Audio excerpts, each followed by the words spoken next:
Hello my dear students, so today our topic is properties of transition elements में 6 number property हमारे पास आती है बेटा, interstitial compounds. Means transition elements जो होते हैं वो इंटरस्टिशियल कंपाउंड्स फॉर्म करते हैं क्योंकि उनका साइज जो है वो बड़ा होता है और जब उनको 3 डायमेंशनली अरेंज किया जाएगा तो उनके बीच का जो गैप होगा यानी वॉइड, जिसको इंटरस्टिशियल साइट कहते हैं, उस पे छोटे एलिमेंट्स लाइक कार्बन, नाइट्रोजन, ये सभी क्या आ सकते हैं, आसानी से ट्रैप हो सकते हैं। तो हमारे पास देखिएगा इंटरस्टिशियल साइट के लिए सबसे पहली बात, हमारे पास जो इंटरस्टिशियल कंपाउंड है मेनली हमारे पास क्या होगा यहाँ पर, because they show variable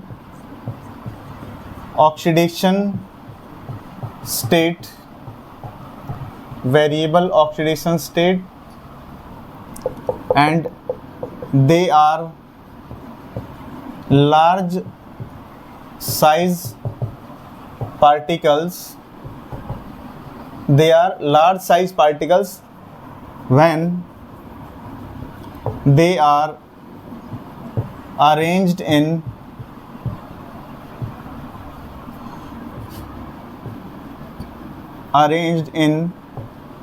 three-dimensional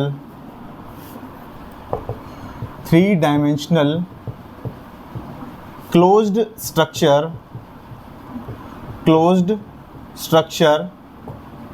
then small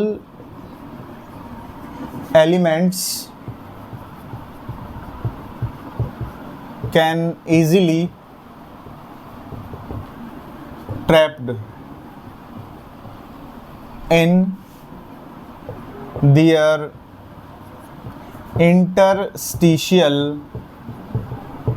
site। Means जब ट्रांजिशन एलिमेंट्स को 3 डायमेंशनली क्लोज स्ट्रक्चर में अरेंज किया जाएगा तो वहाँ पर उनके बीच में जो गैप होता है जिसको इंटरस्टिशियल साइट कहते हैं, वहाँ पर छोटे elements like carbon, nitrogen can easily trapped, तो जिससे हमारे पास कंपाउंड बनेगा इंटरस्टिशियल कंपाउंड। सो आप देखिएगा मेरे पास अगर मैंने अरेंज किया हुआ है ट्रांजिशन एलिमेंट्स को तो they are large size particles. So इनका जब अरेंजमेंट किया जाएगा तो हमारे पास जो गैप होगा इनके बीच का, उसमें छोटे एलिमेंट्स जो हैं वो आराम से इसमें एक्मोडेट हो सकते हैं। तो ये जो गैप होता है बेटा, ये वाला जो गैप है, इसको बोलते हैं interstitial site. Interstitial site. So interstitial site हमारे पास ये वाली होती है जिसको वॉइड भी कह देते हैं, वॉइड और गैप भी बोल देते हैं। यानी बड़े साइज के पार्टिकल को जब अरेंज करते हैं तो उनके बीच में जो गैप रह जाता है उसको बोलते हैं इंटरस्टिशियल साइट, वॉइड या फिर गैप। तो हमारे पास जो छोटे एलिमेंट्स होते हैं वो आसानी से इस जगह को ऑक्यूपाई कर सकते हैं, आसानी से वो ट्रैप हो जाते हैं। तो इस तरह के जो कंपाउंड्स फॉर्म होते हैं उनको कहते हैं इंटरस्टिशियल कंपाउंड्स कहते हैं। जैसे हमारे पास हो जाता है of interstitial compound is titanium carbide. तो टाइटेनियम के एलिमेंट्स को जब आप अरेंज करेंगे तो उनके बीच में जो गैप होगा, इसमें स्मॉल एलिमेंट्स जैसे कि कार्बन है, हाइड्रोजन है, नाइट्रोजन है, आसानी से क्या हो जाता है, ट्रैप हो जाता है। तो हमारे पास ऐसे कंपाउंड्स क्या होते हैं, इंटरस्टिशियल कंपाउंड्स कहलाते हैं। सो नेक्स्ट प्रॉपर्टी आती है हमारे पास एलॉय फॉर्मेशन। एलॉय का मतलब होता है बेटा एलिमेंट्स को आपस में इंटरमिक्स कर देना और उससे जो नया स्पीसीज बनती है उसको कहते हैं एलॉय। फॉर एग्जांपल अगर हम करें कि भाई ट्रांजिशन एलिमेंट्स को एज एलॉय की तरह यूज करना है तो हमारे पास इसके लिए प्रॉपर्टी क्या होगी, because they show variable oxidation state, also they easily mixed their atoms in fixed composition to form new species of minimum 2 metals called alloys।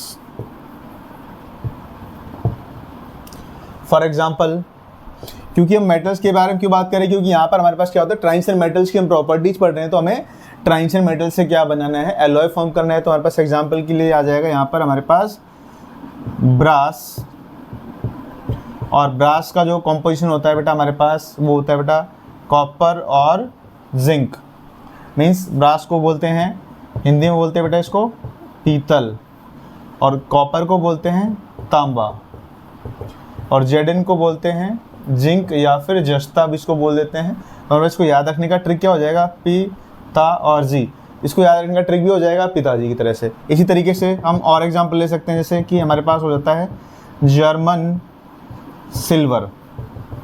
So German silver हमारे पास क्या कॉम्पोजिशन होगा इसका, ये होता है निकल, कॉपर और जिंक। यानी जर्मन सिल्वर हमारे पास क्या हो जाएगा, निकल, तांबा और जिंक। मीन्स ब्रास के लिए क्या हो जाएगा, पिताजी, इसी के लिए यहाँ से हो जाएगा नी, ता और जी। इस तरीके से इस पैटर्न को याद रख सकते हैं हमारे पास। इसी तरीके से थर्ड एग्जांपल अगर हम लें हमारे पास एलॉय का, तो वो हो जाएगा हमारे पास ब्रॉन्ज। सो ब्रॉन्ज का हमारे पास हो जाएगा यहाँ पर